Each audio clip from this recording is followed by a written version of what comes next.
all to this amazing morning Mangalarti session with Sri Andal Nachyar. So this program has been conducting for many years now, almost 3 decades now. So it was started by His Grace Mahamani Krishnadas Prabhu, and further it is continued by many of the Siksha disciples. And presently, after the COVID or Corona time, it has become an online program. And every program is conducted in DDY. Many of the houses they host, and in their houses, all the devotees assemble, and the program is done. After the Corona, we have done it online. So now we have got almost 7 languages or 6 languages altogether. Earlier it was only 1 language, then later on it was introduced many languages. It is many beneficial to many devotees. And let us talk about the Margashira Mass. Margashira Mass is the most auspicious month, as Bhagavad Gita, Krishna says, Masanam Margashirsho Aham. That means among the months, Krishna says, I am the Margashirsha month. Then, if you look at it, it is the Brahma Muhurta for all the Devatas, and they worship the Lord. That's the reason it's most auspicious. And again, when we talk about the Margashirsha month, there is a reference in the Srimad Bhagavatam also in the 10th canto, 22nd chapter, wherein all the gopis or kumarikas of Vrindavana, they observed a vrata which is called as Katyani Vrat. The purpose of the vrata is to get Krishna as their husband. Similarly, as we see here in the south, Srivilliputtur, it is one of the 108 Divya Deshams of the Sri Vaishnava Sampradaya. There, Sri Andal Nachyar appeared somewhere in the 6th or 7th century as the daughter of Sri Periyalvar. Sri Periyalvar, the name itself says, Periya means the topmost. He has got another name as Vishnu Chitta also. Chitta means mind, Vishnu means always remembering the Supreme Lord. This Vishnu Chitta as well as Andal Nachyar are the Alvars of the 12 Alvars of the Sri Sampradaya. So, as we see here, Andal Nachyar brought the mood of Vrindavana to Srivilliputtur, and the entire cowherd community of Srivilliputtur is celebrating the Margashirsha month in a grand way. And how she was spreading the Krishna consciousness, we can understand. She is none other than the incarnation of Sri Bhumi Devi Tayar. So she has composed the Tirupavai, 30 verses, which is very important. It contains all the essence of the Srimad Bhagavatam. And she composed the Varanamayinam, wherein the 10 verses she talks about dreaming of her marriage with Lord Ranganatha. Then she has done the Nachyar Tirumuri, it's also another 143 verses. So Andal Nachyar was found in the gardens of Periyalvar under the Tulsi Maharani tree. So she was brought up well, and as Vishnu Chitta or the Periyalvar has a wonderful seva in the temple called as Rangamana temple, wherein every day he used to take the flower garlands to the temple. He makes it at home and gives it to the Lord. As Andal Nachyar was growing, she started wearing and checking the garland if it is perfect in front of the mirror.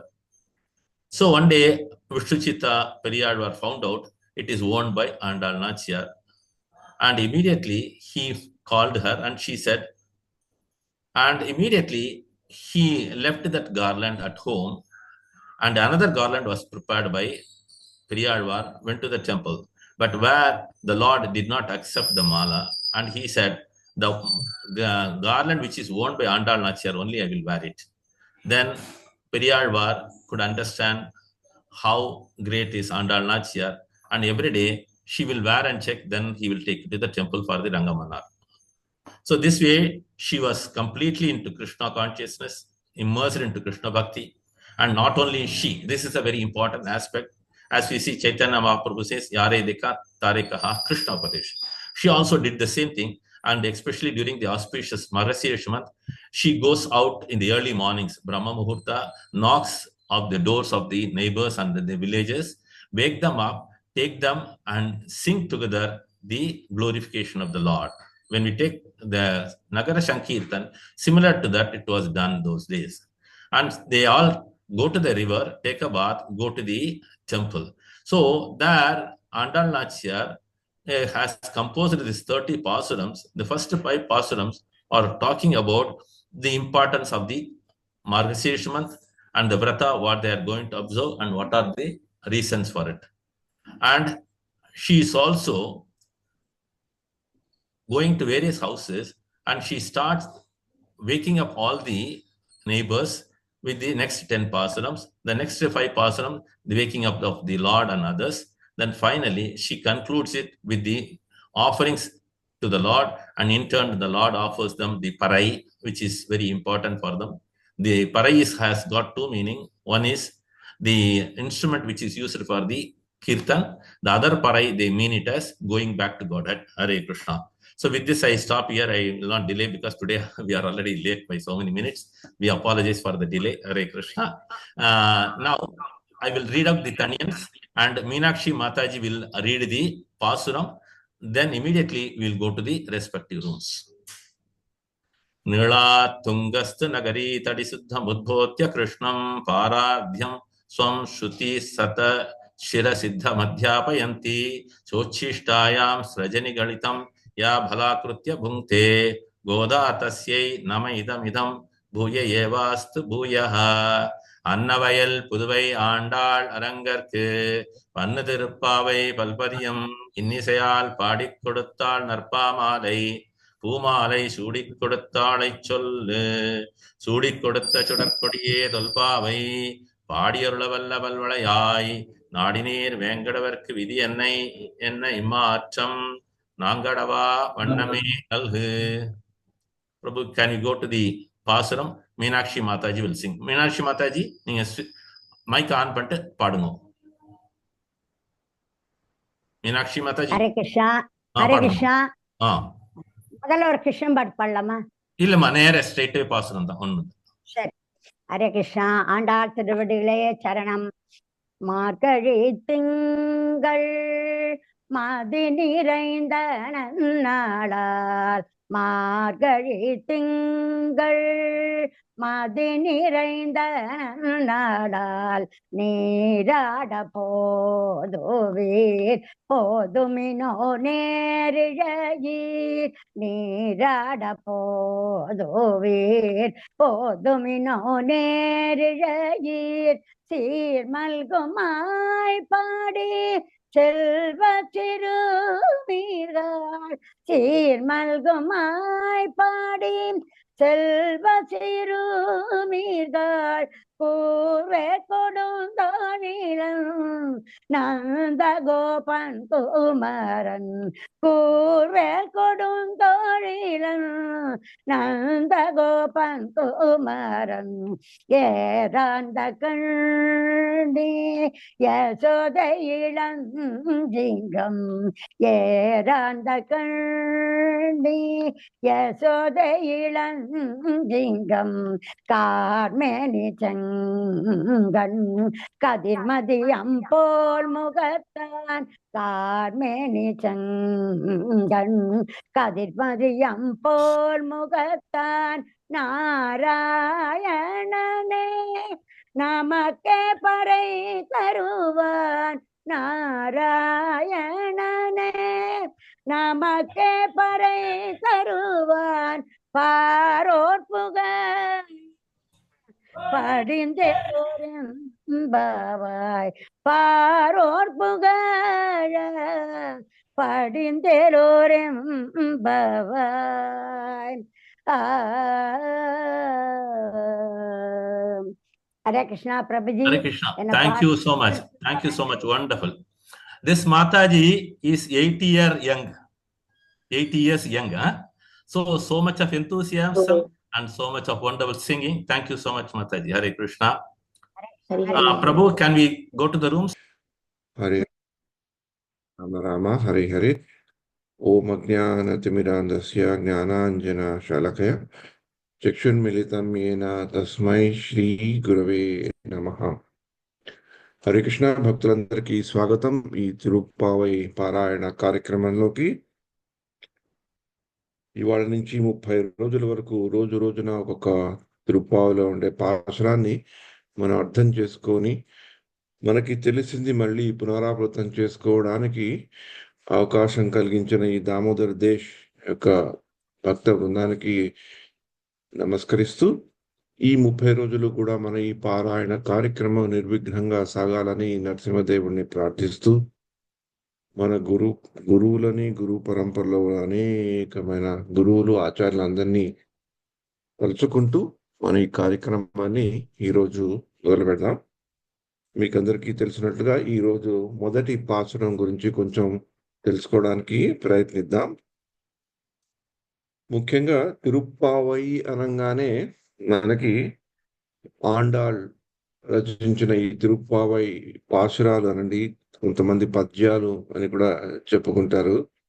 అంటే దీంట్లో ఉండే విశేషత ఏంటి? తిరుప్పావై కాదు, ఇంకా మనకి ఎంతో మంది సత్పురుషులు మహా వ్యక్తులు వాళ్ళు ఇచ్చిన ప్రార్థనలు ఏంటి, అవి వాటి యొక్క ముఖ్యత ఏంటి అనేది మనం తెలుసుకోవాలి. అప్పుడే మనం తిరుప్పావై లాంటి అతి ఉత్కృష్టమైన గ్రంథంలో ఉండే చెప్పబడే మాటల్ని అర్థం చేసుకోవడానికి మనకి వీలవుతుంది అనమాట. అంటే మామూలుగా చెప్పుకోవాలంటే ప్రార్థన అనేది ఒక విశ్వమానవ భాష, అంటే యూనివర్సల్ లాంగ్వేజ్ అంటారు కదా. దానికి ఈ దేశం నుంచి వచ్చినవాడా, ఈ భాషకు చెందినవాడా అనే కాకుండా ప్రతి ఒక్కడు భగవంతుడి దగ్గరికి వెళ్ళి ప్రార్థన చేసుకోవడం అనేది అదొక విశ్వమానవ భాష. అది మన హృదయాన్ని భగవంతుడి దగ్గరికి చేర్చేటట్లు చేస్తుంది. అంటే మన హృదయంలో ఉండే మనకున్న బాధలని చెప్పండి, మనకున్న అభిప్రాయాలు, మనకున్న ఫీలింగ్స్ అంటాం కదా, అనుభూతులు భగవంతుడికి చెప్పుకోవడానికి వాడే విశ్వమానవ భాష.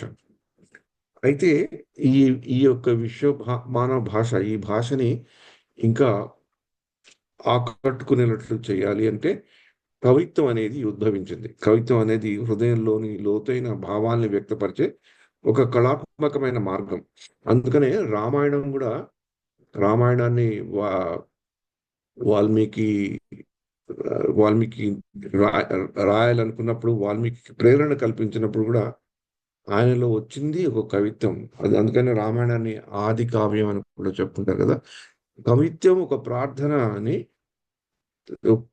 ప్రార్థన రాగానే కవిత్వం అంటూ వస్తుంది అనమాట. ఎందుకంటే కవిత్వం అనేది హృదయంలోని లోతైన భావాల్ని వ్యక్తపరిచే మార్గం కాబట్టి, ఆ కవిత్వం అనేది వచ్చాక ఆ కవిత్వాన్ని ఇంకా బాగా అందించేటట్లు, ప్రజలకు అందించేటట్లు చేసేది పాట.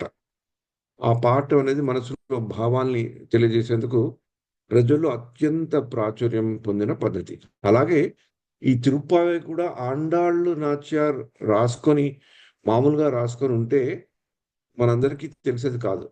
ఆవిడ రాయడమే కాకుండా దాన్ని ఒక కవిత్వ రూపంలో దర్శింపజేసి, ఆ కవిత్వ రూపంలో దర్శింపజేసిన దాన్ని ఎలా పాడుకోవాలి, ఆ భావజాలాన్ని ఎలా ప్రదర్శించాలి అని చూపెట్టారు. కనుకనే ఈనాటికి కూడా 8-9 శతాబ్దాల్లో రచించిన గ్రంథాన్ని ఈనాడు కూడా మనలాంటి వాళ్ళం కూడా తలుచుకోవడానికి వీలవుతుంది అనమాట. అంటే ఈ 3 కవితాత్మకంగా రచించబడి మరి వ్యక్తిగతంగా లేదా సామూహికంగా పాడబడిన ప్రార్థనలు చాలా చాలా ప్రాచుర్యంలోకి వస్తాయి. అవి చాలా శక్తివంతమైనవి. అవి చాలా మంది భక్తి మార్గంలో, ఒక ఆనంద మార్గంలో ముందరికి తీసుకెళ్తాయని చెప్తాను. ప్రపంచంలోని ప్రధాన ఆస్తిక సాంప్రదాయాల్లో అన్నిట్లోనూ ఈ యొక్క పద్ధతి ఉంటుందన్నమాట. ప్రార్థన, కవిత్వము, ఆ కవిత్వాన్ని ఒక రూపకల్పన చేసి, స్వరకల్పన చేసి పాడుకోవడం. అది ఈ తిరుప్పావైలో మనకి బాగా కనబడుతుంది. ఈ తిరుప్పావై అంటే ఇందాకల పరమేశ్వర్ గౌడ్ ప్రభు చెప్పినట్లు 30 పద్యాల నుండి పాశురాల యొక్క సమాహారం, సంపుటి అన్నమాట. ఇది వైష్ణవ సాంప్రదాయంలో చాలా గొప్ప ప్రాధాన్యత కలిగినది. ఇది దివ్య ప్రబంధంలో భాగంగా ఉందన్నమాట. అంటే దివ్య ప్రబంధాన్ని ఒక తమిళ్ వేదం కింద కూడా చెప్పబడుతుంది అనమాట. దాంట్లో ఒక భాగంగా ఉండి, ప్రత్యేక భాగంగా ఉండి, ఆ ప్రత్యేక భాగంగా ఉండకుండా కవితా సౌందర్యానికి చాలా ప్రసిద్ధిగాంచిన ఈ పాశురాల సంపుటి అన్నమాట. దాన్ని తిరుప్పావై అని చెప్పడం జరుగుతుంది. దాని పారాయణమే మనం ప్రతిరోజు ఒక్కొక్క పాశురం కింద తీసుకొని అర్థం చేసుకోవడానికి ప్రయత్నిస్తున్నాం అన్నమాట. అంటే ఆండాళ్ తల్లి మహావిష్ణువుపై తమ సేవా అభిలాష మరియు ఆత్మ నివేదన ఈ పద్యాల్లో వ్యక్తపరుస్తారన్నమాట. అంటే మనకి తిరుప్పావైలో ఈ 30 పాశురాల్లోనూ మనకి బాగా బాగా కనిపించేది సేవా అభిలాష, అంటే service attitude or enthusiasm to do service. ఈ సేవ అనేది, భగవత్ సేవ అనేది ఎలా చేయాలి, దాని యొక్క అభిలాష ఎలా ఉండాలి అనేది చెప్పుకోవడం. ఆత్మ నివేదన, సరెండర్ అని చెప్తారు కదా ఇంగ్లీష్లో, అది అవి బాగా మనకి పాఠశాలలో కనబడతాయి. అవే కాకుండా ఈ సేవా అభిలాషను, ఈ ఆత్మ నివేద తత్వాన్ని కూడా మనం పెంపొందించుకోవాలంటే వ్యక్తిగతంగా కాకుండా కూడా అందరం సామూహికంగా కలిసి మన భక్తి మార్గంలో, భక్తి ప్రస్థానంలో ముందరికి వెళ్తే దానికి చాలా శక్తి ఉంటుందని ఈ తిరుప్పావై గ్రంథం మనకి చెప్తుంది. ఎందుకంటే ఆండాళ్ తల్లి తన సహచరులతో చేసిన వ్రతం అనండి, నోము అనండి, ఆ నోములో ఇది బాగా మనకు కనబడుతుంది. ఈ యొక్క పాశురాలు సాధారణంగా ముఖ్యంగా మార్గశిర మాసంలో, అంటే మనకి డిసెంబర్, జనవరి, ఇంగ్లీష్ క్యాలెండర్లో చెప్పుకోవాలంటే డిసెంబర్ మధ్య నుంచి జనవరి మధ్యలో వస్తుంది. దీన్ని ఈ నెలలో, ఈ మార్గశిర మాసంలో ఆండాళ్ తల్లి తన సహచరులతో ఆచరించిన పావై నోంబు అంటారన్నమాట. దాన్ని పావై నోము అని కూడా మనం తెలుగులో చెప్పుకుంటారు. ఆ సాంప్రదాయ పరిధిలో ఉందన్నమాట. ఎలాగైతే గోపికలు కాత్యాయని వ్రతం చేసి కృష్ణుని తమ దగ్గరికి తీసుకురావాలని చూస్తారో, అలాగే ఆండాళ్ తల్లి ఈ పావై నోంబు అనేది చేస్తుందన్నమాట. పావై నోము ఈ యొక్క వాళ్ళు ఎందుకు చేశారు అంటే, దైవానుగ్రహాన్ని పొందేందుకు తీసుకున్న సమిష్టి ప్రమాణం. ఈ సమిష్టి ప్రమాణాన్నే పావై నోంబు అంటారన్నమాట. ఇది ముఖ్యమైన భాగం దీంట్లో. ఒకటి సేవాభిలాష, ఆత్మ నివేదన తత్పరత, సహచరులతో కూడి, అంటే సత్సంగం, అంటే కాంగ్రిగేషనల్ చాంటింగ్ అని కూడా అంటాం కదా, అది. ఈ 3 ముఖ్యంగా మనకి మళ్ళీ మళ్ళీ మళ్ళీ మళ్ళీ మనకి బాగా కనబడతాయి. అంటే ఎందుకు చేశారు అంటే, ఒక రకంగా చెప్పుకోవాలంటే భగవంతుడి దగ్గరై భగవంతుడితో ఉండి భగవత్ సేవ చేయాలనే ఒక భావన అయితే, ఒక ఆధ్యాత్మిక విముక్తి అంటే స్పిరిచువల్ లిబరేషన్ కొరకు కూడా వాళ్ళు ఈ ప్రయత్నాన్ని సూచిస్తారు. ఎందుకంటే మనం ఏదైనా నోము అనేది చేస్తే ఆ నోముకు ఒక పద్ధతి ఉంటుంది. ఒక దాని నుంచి మనం ఏం కోరుకుంటున్నామో అనేది కూడా మనకు ఉద్దేశం తెలిసి ఉండాలి కదా. అందుకని మనకి గోవర్ధన్ లీలలో కూడా నందమహారాజు ఇంద్రుడికి పూజ చేస్తుంటే కృష్ణుడు అడిగిన మొదటి ప్రశ్న ఏంటి, మీరు ఈ యజ్ఞం ఎందుకు చేస్తున్నారు, ఇది ఏం చేస్తున్నారు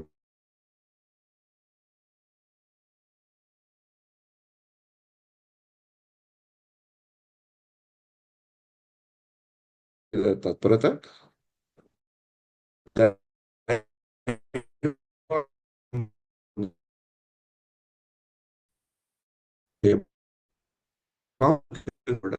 అంటే ఈ ఆధ్యాత్మిక సాధన పొద్దునే లేచి మార్గశిర మాసంలో వ్యక్తి దాస్ అంటే ఇది విశిష్ట అద్వైతాన్ని వ్యక్తపరుస్తుందన్నమాట. అంటే దైవానుగ్రహానికి శరణాగతి సేవ చాలా ముఖ్యంగా ఉంటాయని ఈ దార్శనిక ప్రాముఖ్యత మనకి బాగా కనబడుతుంది.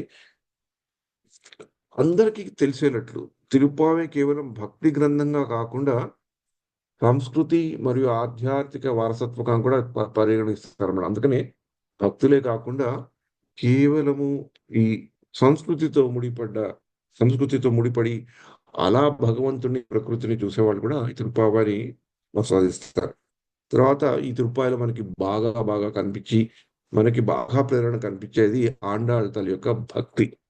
ఆ భక్తి తత్పరతతో ఆవిడ రాశారు. భక్తులై ఉండి రాశారు. ఒక భూదేవి ఒక అవతారంగా వచ్చి మనకి భగవంతుడు మీద మనం చూపెట్టే భక్తి ఎలా ఉండాలి, ఎలా చేయాలని చూపెట్టారు కనుక భక్తి తత్పరత ఈ తిరుప్పావైలో చాలా చాలా కనబడుతుంది.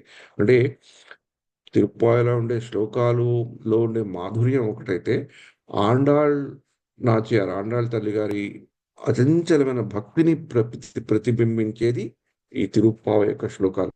అంటే ఈ తిరుప్పావై శ్లోకాలు ఇంత ప్రాచుర్యంలోకి ఎందుకు వచ్చింది అంటే, ఈ యొక్క తిరుప్పావై శ్లోకాలు మనం చదువుతుంటే ఒక భక్తికి ఒక సౌందర్య స్వరూపాన్ని మనం అర్థం చేసుకోగలుగుతామంట. అంటే భక్తికి కూడా ఒక సౌందర్య స్వరూపం ఉంది. ఆ సౌందర్య స్వరూపాన్ని మనం ఆస్వాదించుకుంటూ వెళ్తే, తిరుప్పావై శ్లోకాలు చదువుకుంటూ వెళ్తుంటే, అవి మనకు ఒక చాలా మార్గదర్శకంగా కనబడతాయన్నమాట. అంటే ఈ భక్తికి సౌందర్యం ఇచ్చేది. ఎలాగైతే చైతన్య మహాప్రభు చెప్పిన ఆదేశాలు, చైతన్య మహాప్రభు చెప్పిన మహత్తరమైన విషయాలు మనం తలుచుకుంటే, మనకి భక్తిలో మనకి ప్రేమ అనేది ఉత్పన్నమవుతుంది. అందుకని హరే కృష్ణ హరే కృష్ణ, కృష్ణ కృష్ణ హరే హరే, హరే రామ రామ రామ హరే హరే మనం తలుచుకున్నప్పుడు భగవంతుడి యొక్క ప్రేమ కలుగుతుంది. అలాగే తిరుప్పావైని మనం తలుచుకున్నప్పుడు భక్తి యొక్క సౌందర్య స్వరూపం మనకి దర్శనపడుతుంది అనమాట హృదయ కవాటాల్లో. తర్వాత ఈ పారాయణ యొక్క ఫలితాలు చూసుకోవాలి అనుకుంటే మనకి శాంతి కలుగుతుందంటారు, దైవానుగ్రహం ముఖ్యంగా కలుగుతుందంటారు అనమాట. అందుకని ఈ 30 రోజులు ఒక పాచరంలో మనం తలుచుకున్నప్పుడు దైవానుగ్రహము, సేవా భావము, శరణాగతి తత్వము, శరణాగతి ఎలా చేయాలనేది, శరణాగతి అంటే ఏంటో తెలుసుకోవడానికి మళ్ళీ మళ్ళీ మనం ప్రయత్నం చేయాలి. అంటే మనకి ఎన్నో ఏళ్లుగా ఇది వింటున్నా కూడా ప్రతిసారి ఇది మనకు బూస్టర్ డోస్ లాగా మార్గశీర్ష మాసంలో మనకి ఈ తిరుప్పావై పారాయణం చేసుకునే అవకాశం కలుగుతుంది. అంటే ఇవాళ మొదటి పాశురంలో ఆండాళ్ తల్లి ఒక నాంది పలుకులాగా మనకి ఈ వ్రతం ఏంటి, వ్రతం ఎలా చేయాలి, ఎందుకు చేయాలి అని చెప్పడం, ఈ మొదటి 5 పాశురాల్లో వ్రత విధానం ఆ నోము ఒక విధానం గురించి చెప్పడం జరుగుతుంది. అలా చెప్తూనే మొదటి పాశురంలోనే ఈ వ్రతం యొక్క ఉద్దేశాన్ని ఆవిడ కూడా చెప్తారనమాట.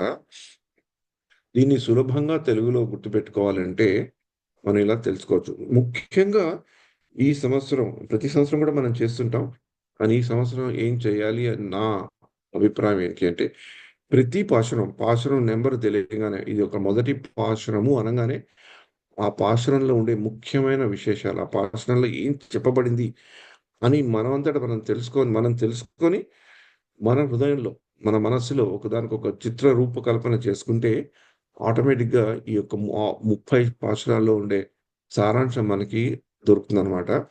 అలాగే ఈ యొక్క పాశురంలో నాంది పలుకు పాశురంలాగా తన సహచరుని ఆహ్వానిస్తున్న పాశురంలాగా మనం తెలుసుకోగలిగితే ఆవిడ ఎలా మొదలు పెట్టినారు, నా ప్రియ మిత్రులారా అంటే తన సహచరులు. ఆయర్పాడి గ్రామం సంపన్నంగా ఉంది. ఆయర్పాడి గ్రామం అంటే గోకులం. మార్గశీర్ష మాసంలో ఈ అందమైన పౌర్ణమి రోజున మనం యమునా నదిలో పవిత్ర స్నానం చేయడానికి బయలుదేరదాం. మన అత్యంత ప్రియమైన శ్రీకృష్ణుని మహిమను గానం చేద్దాం. ఇక్కడ చూడండి, సామూహికంగా చేసుకునే గానం, వాళ్ళకి అత్యంత ప్రియమైన శ్రీకృష్ణుడి గురించి తెలుసుకుందామనే అభిలాష, పవిత్ర స్నానం అంటే పవిత్ర స్నానం బాహ్యంగా చేసే స్నానం, అంతరంగంగా చేసే స్నానం, శుద్ధిపరచుకునే స్నానం. అంటే కృష్ణుడి మహిమను గానం చేద్దామని తలుచుకొని శృణువతాం స్వరత కృష్ణ అని చెప్తారు కదా. పుణ్య శ్రవణ కీర్తన హృదయంతస్థో అభద్రాణి విజనోతి సదాం అని భాగవతం చెప్తారు కదా. అలాగే అక్కడ కృష్ణుడు ఎలా ఉంటాడు అనేది కూడా చెప్పడం జరుగుతుంది అనమాట. మొదటి పాశురంలోనే సముద్ర వర్ణంతో, ఎర్ర చూపులతో, మధ్యాహ్న సూర్యుని వంటి శక్తివంతుడైన వేల్ అనే ఆయుధం ధరించిన నంద గోపుడికి ప్రియమైన కుమారుడు కృష్ణుడు. ఆ కృష్ణుడు ఎలా ఉన్నాడు? అందమైన కళ్ళతో ఉన్న కృష్ణుడు యశోదమ్మ గారి సింహ పిల్ల వంటి కొడుకు. అంటే సింహపిల్ల లాంటి కొడుకు అనేది చాలా రేర్ గా ఉంటుంది ఈ యొక్క అలంకారం. ఎందుకంటే మామూలుగా ముద్దుగా ఉన్న కొడుకు, చిన్నారిగా ఉన్న కొడుకు అలా అని చెప్తారు. కానీ ఈ సింహం అనే పదం ఇక్కడ వాడడం ఇతరం. ఈ సింహం గురించి కూడా మనకి వేరే వేరే పాసురాల్లో కూడా వస్తుందన్నమాట. ఆయన ఈ విశ్వానికి సృష్టికర్త మరియు రక్షకుడు. అంటే కృష్ణుడు ఎవరు? కేవలము యశోద నంద మహారాజు యొక్క పుత్రుడే కాకుండా, అందంగా ఉన్న పుత్రుడే కాకుండా, శక్తివంతుడే అయిన వాడు కాకుండా, ఆయన విశ్వానికి సృష్టికర్త మరియు రక్షకుడు. అంటే కృష్ణుడు ఎవరో కృష్ణుడి స్థానం ఏంటో, భగవంతుడి స్థానం ఏంటో మొదటి పాశురంలోనే ఆవిడ వర్ణించారు. ఆ వర్ణించింది మనం తెలుసుకోవాలన్నాడు. మనం సాధించాల్సిన లక్ష్యాన్ని మనల్ని చేర్చగలిగే ఏకైక దైవం. మనకి ఏదైనా లక్ష్యం అంటుంటే బ్యాక్ టు గాడ్ హెడ్ అని శ్రీల ప్రభుపాలు చెప్పారు కదా. భగవత్ ధామానికి, స్వధామానికి మనం వెళ్ళాలి అనుకుంటే, అది మన ధ్యేయం అనుకుంటే, ఆ ధ్యేయాన్ని మనకి నిజంగా అయ్యేటట్టు, అంటే realisation, to realise the objective of our life, దాన్ని సాధించగలిగేటట్టు చేసేది ఏకైక దైవం, అది కృష్ణ భగవానుడు అని చెప్తారంటే ఉపాయము ఉపేయం కూడా ఒకటే అని ఇక్కడ చెప్తారంటే తన మిత్రులని ఆహ్వానించడం ఈ మార్గశీర్ష రోజున ఎందుకు ఆహ్వానిస్తున్నాను, ఎందుకు మనందరం కలిసి వెబినార్ దగ్గరికి వెళ్ళాలి అంటే మన కృష్ణుడిని, ముఖ్యంగా కృష్ణుడి యొక్క మహిమ గానం చేద్దాం. అది వాళ్ళ ముఖ్య ఉద్దేశం. ఎందుకు గానం చేయాలి? కృష్ణుడు ఎంతో అందంగా ఉన్నాడు కనుక, కృష్ణుడు శక్తివంతుడు, అత్యంత శక్తివంతుడు కనుక, ఆయన విశ్వానికి సృష్టికర్త మరి రక్షకుడు కనుక, మనం సాధించిన లక్ష్యానికి మనల్ని చేర్చగలిగే ఏకైక దైవం గనక మనం ఈరోజు ఇలా మొదలు పెడదాం నోమని చెప్పారనమాట. ఇలాగే ఆవిడే ఈ పాచురంలోను మిగతా పాచురాల్లోనూ ఎలా ఏమేమి చేయాలి, యమునా నదికి ఎలా వెళ్ళాలి, ఆభరణాలు ఎలా ధరించాలి అని ఇప్పుడు ఏదైనా రూల్స్ రెగ్యులేషన్స్ అంటూ ఉంటాయి కదా. ఏదైనా నోము కానీ వ్రతం కానీ చేయాలి అంటే కొన్ని చేయవలసినవి ఉంటాయి, చేయకూడని ఉంటాయి. అవన్నీ మనకి ఆ పూజ కానీ నోము కానీ చేయించే పూజారి మనకి చెప్తారు కదా. అలాగే ఆండాళ్ళ తల్లి కూడా ఈ యొక్క పాశురంలో మనకి చెప్తారు. అంటే ఇక్కడ ముఖ్యంగా ఈ పాశురంలో మనం తెలుసుకోవాల్సింది ఏంటి అంటే, భగవంతుడే మన లక్ష్యాన్ని మనం చేరుకునేటట్లు చేసేది కేవలము ఆ భగవంతుడే. ఆ భగవంతుడు శ్రీకృష్ణుడు, పరమాత్మ శ్రీకృష్ణ భగవానుడే అని ఇక్కడ ఈ పాశురంలో చెప్తారన్నమాట. అంటే అందుకని ఈ పాశురం మొదటి పాశురం అయినా, నాంది పలికేలాంటి పాశురమైన, ఆహ్వానపూరితమైన పాశురమైన ఈ పాశురం శ్రీ వైష్ణవ తత్వశాస్త్రాన్ని బాగా దర్శింపచేస్తుందని ఎంతో మంది పెద్దలు, వ్యాఖ్యాతలు మనకు చెప్పారన్నమాట. అంటే లక్ష్మీనారాయణుడు ఈ విశ్వానికి సృష్టికర్త మరియు రక్షకుడు, అదే కదా ఆండాళ్ళ తల్లి కూడా చెప్పారు. ఆయనకి దేహం ఉంటుంది, చేతనాలు అంటే జీవాత్మలు మనలాంటి వాళ్ళు, మరియు అచేతనాలు జగత్తు, ఈ సృష్టి, మనం చూసే సృష్టి, ఈ రెండు తత్వాలు కలయికతో నిండి ఉందట ఈ శ్రీ లక్ష్మీనారాయణ యొక్క దేహం.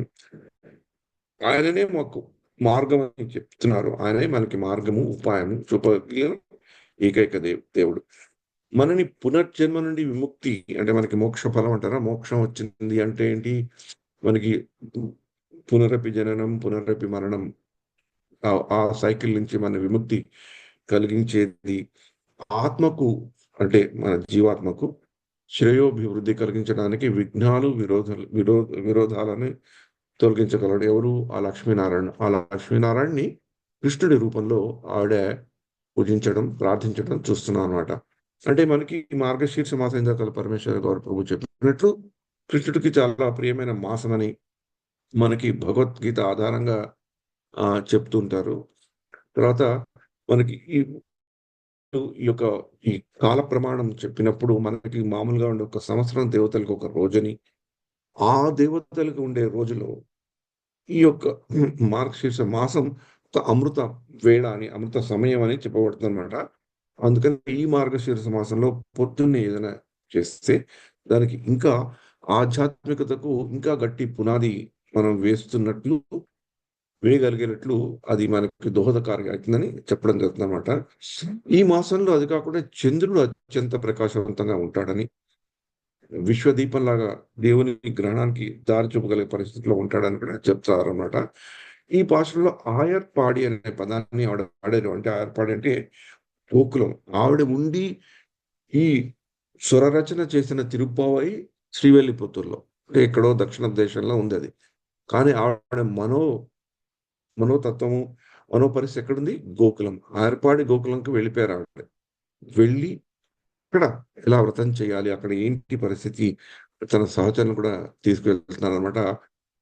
ఆ యొక్క గోకుల యొక్క శ్రేయస్సు కేవలం ఆర్థిక సంపదే కాదు. ఈ ఆర్థిక సంపదే కాదు. వాళ్ళకి ఏ సంపద అనేది మనకి వచ్చే పాఠశాలలో కూడా బాగా తెలుస్తుందనమాట. ఇక్కడ నివసించే ప్రజలు ఎలా ఉంటారు? ఎంత సాత్విక భావంతో ఉంటారు? ఎంత శాంతిమయంగా ఉంటారు? ఎందుకు ఉంటారు? అంటే వాళ్ళు భగవంతుడి దగ్గర భగవంతుని అనుగ్రహంతో భగవంతుడికి సేవ చేస్తూ భగవంతుడికి శరణాగతి తత్వంతో భగవంతుడి దగ్గర ఉంటారు కాబట్టి అనేక రకమైన భక్తి మార్గాలు ఉన్నా కూడా అనేక రకమైన భక్తి కేటగిరీస్ అంటాం కదా, ఉన్నా కూడా అంటే మాధుర్య లీల మాధుర్యతో కానీ ఆ ఆశ్చర్యంతో కానీ సాఖ్య భావంతో కానీ ఏ భావంతో చేసిన అన్ని భావాలతో అన్ని ఈ యొక్క శరణాగతి అనే భావంలో అన్ని భావాలు ఇమిడి ఉన్నాయి గనక ఈ దైవానుగ్రహం కొరకు సామూహికంగా శరణాగతి పొందడానికి చేయబడ్డ ఈ యొక్క నాంది పలుకుతున్న భాషణం గనక ఈ శ్రీ వైష్ణవ శాస్త్ర తత్వాన్ని తెలిపజేసే భాషణం కింద వ్యాఖ్యాతలు చెప్తారన్నమాట. అంటే ఇందాకల నేను చెప్పినట్లు ఈ తిరుప్పావై మొదటి భాషణంలో అందరినీ నోము కొరకు వ్రతంలో పాల్గొమని ఆహ్వానించే ప్రక్రియ. ఓకే. అంటే ఈ నోము అనగానే ఒక ఆధ్యాత్మిక నిబంధన అని కూడా ఉంటుంది. నోము మనం అడ్డదిడ్డంగా మన ఇష్టం వచ్చినట్టు చేయలేం. అందుకని మొదటిదేంటి, తెల్లవారుజామున లేవటం ఒకటి, స్నానం చేయడం ఒకటి, సమిష్టిగా కలవడం ఒకటి, నారాయణుడికి సేవ ఎలా చేయాలి అని తలుచుకోవడం ఒకటి. ఈ యొక్క వ్రత విధానంలో చాలా ముఖ్యమైన విషయాలన్నమాట. అందుకని సాధారణంగా తిరుప్పావై కేవలము పొద్దునే పారాయణం చేయడం జరుగుతుంది. సర్వసాధారణంగా సాయంత్రాలు కానీ ఆ టైంలో చేయరు, ఎప్పుడైనా ఎక్సెప్షన్స్ తప్పించి. ఈ యొక్క పాశనం శుభారంభాన్ని తెలిపే పాశనం. దైవానుగ్రహం మనలో ఎక్కువ కలిగేటట్టు నారాయణుడికి శరణాగతి చేయడం ద్వారా ప్రపంచమంతటికి ఆయన దైవిక రక్షణ మరియు ఆశీర్వాదాలు మనకి లభిస్తాయనే విశ్వాసంతో చేయడం ఒక శుభారంభంగా కూడా మనం తీసుకొని ఈ యొక్క పారాయణం తిరుప్పావై పాశనం చేసుకోవాలి. ఈ యొక్క పాశనాన్ని ఇంకో విధంగా చూస్తారంటే మన పరంపరలో కూడా జీవ్ జాగో ఒక మంచి ఒక పాట ఉంది. అంటే మేల్కొనండి మాయా అనే నిద్రలోంచి మేల్కొనండి అని ఒక మనకి బ్రహ్మ మధ్వ వైష్ణవ పరంపరలో ఒక మంచి భజన ఉంది. అలాగే ఈ తిరుప్పావై పాశనాన్ని కూడా అంటే మనం శారీరక నిద్ర నుండియే మాత్రమే కాక అజ్ఞానాన్ని వదిలి వినయము శరణాగతి ఈ రెండు దైవ సేవలో ఒక కేంద్ర బిందువుగా జీవితాన్ని సాగించడానికి ఈ తిరుప్పావై బాగా బాగా మనకి ప్రేరణ కల్పిస్తుందన్నమాట. కేవలం పొద్దునే లేచి తిరుప్పావై చదివేసుకొని మళ్ళీ మన జీవితంలో మనం బతికేటట్లు బతకడం కాకుండా ఏదో ఎక్కడో అక్కడ ఏదైనా చిన్న మార్పుని మన జీవితంలో ఎక్కడో అక్కడ తీసుకురాగలిగే శక్తి ఈ యొక్క తిరుప్పావైకి ఉంది. అందుకని తిరుప్పావైని భక్తి శ్రద్ధలతోనూ ముఖ్యంగా విశ్వాసంతో పారాయణం చేయగలిగితే కేవలం మన శారీరక నిద్ర నుండి కాకుండా మనకి అజ్ఞానం కొంచెమైనా మనలో ఉండే అజ్ఞానం వదిలి మన జీవితాన్ని ఒక శరణాగతి మార్గంలో భగవంతుని కేంద్ర బిందువుగా చేసుకొని సాగించడానికి తప్పకుండా ప్రేరణ కలిగిస్తుంది. ఇది ఇంకొకటి మనం వ్యక్తిగతంగానే చేసుకోకుండా కాకుండా ఈ సమిష్టి ఆరాధన ఈ ఆధ్యాత్మిక నియమాలను పాటించడానికి పునాది వేస్తూ మిగిలిన 29 పాశనాలకు దారి చూపెడుతుంది అనమాట. అందుకని ఈ తిరుప్పావై పాశనాన్ని మనం ఎలా గుర్తు పెట్టుకోవాలి అంటే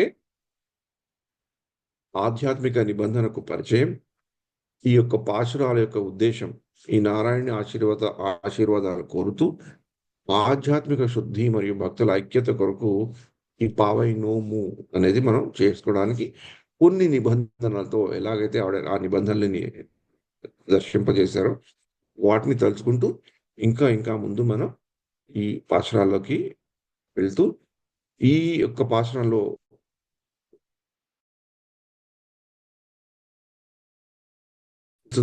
ముఖ్యంగా తిరుప్పావైలో ఇంకోటి మనకి బాగా కనిపించేది ఏంటంటే ఆవిడ సామూహికంగా తమ సహచరులను పిలిచి అందరితో కలిసి భక్తి చేసుకోవడం అనేది ఇది జాతి, వర్గము మరియు సమాజ ఆంక్షలకు అతీతంగా ఉంటుంది తిరుప్పావై పఠనం.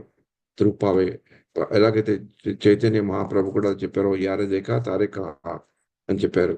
అందుకనే ఈ యొక్క తిరుప్పావైల ముఖ్యాంశాలు ఇందాలని చెప్పినట్లు శరణాగతి, సామూహిక భక్తి, జాగృత కోసం ఇచ్చే పిలుపు అన్నమాట. అండ్ తర్వాత నామ సంకీర్తనం, అందరం కలిసి భగవంతుని యొక్క నామస్మరణ చేసి ఆయన గుణగణాలను స్తుతిస్తే భక్తి సాధనలో అది చాలా మనకి ముఖ్యంగా బాగా దోహదకారం అవుతుంది. ఎందుకని తిరుప్పావై ఈ మొదటి శ్లోకంలో ఆవిడ చెప్పింది ఏంటి, అందరం వద్దాం, మనం భగవంతుని యొక్క గుణగణాలని గానం చేద్దామని చెప్పారు. అంటే నామ సంకీర్తనకి నాంది పలికేటట్లు అందరినీ ఆహ్వానించే ఈ యొక్క ముఖ్యమైన ఇది. అని తిరుప్పావై ఈ తిరుప్పావై మొదటి శ్లోకంలోనూ మనకు కనబడేది ఒక దినచర్యలో ఒక ధ్యానం అనేది మనకు భాగంగా ఉండాలని మనం తెలుసుకోగలుగుతాం అన్నమాట. అది ఈ యొక్క మొదటి పాశురంలో మనం బాగా తెలుసుకునే విషయం ఇది.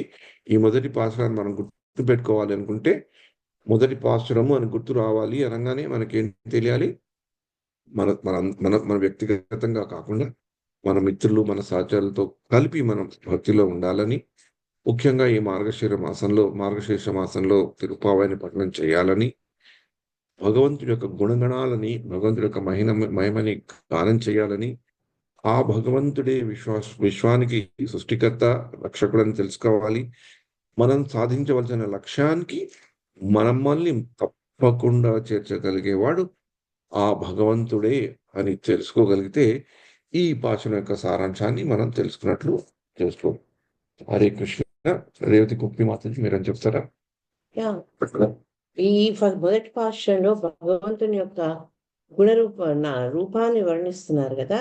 దీనికి మనము శ్రీమద్ భాగవతంలో 4వ స్కందంలో 24వ అధ్యాయంలో 45-46 శ్లోకాల్లో రుద్రగీతంగా ప్రసిద్ధి పొందినటువంటి శివునితో చెప్పబడిన ప్రచేతులకు చెప్పబడినటువంటి శ్లోకాల్లో 2 శ్లోకాలు ముఖ్యంగా 45-46లో భగవాను సౌందర్యము వర్షాకాలము నాటి నల్లని మేఘములను పోలిండును, అతని దేహాంగములు వర్షధారల వలె మెరుగుచుండు. నిస్సందేహంగా అతడు సమస్త సౌందర్య సారస్వరూపమే అయ్యున్నాడు.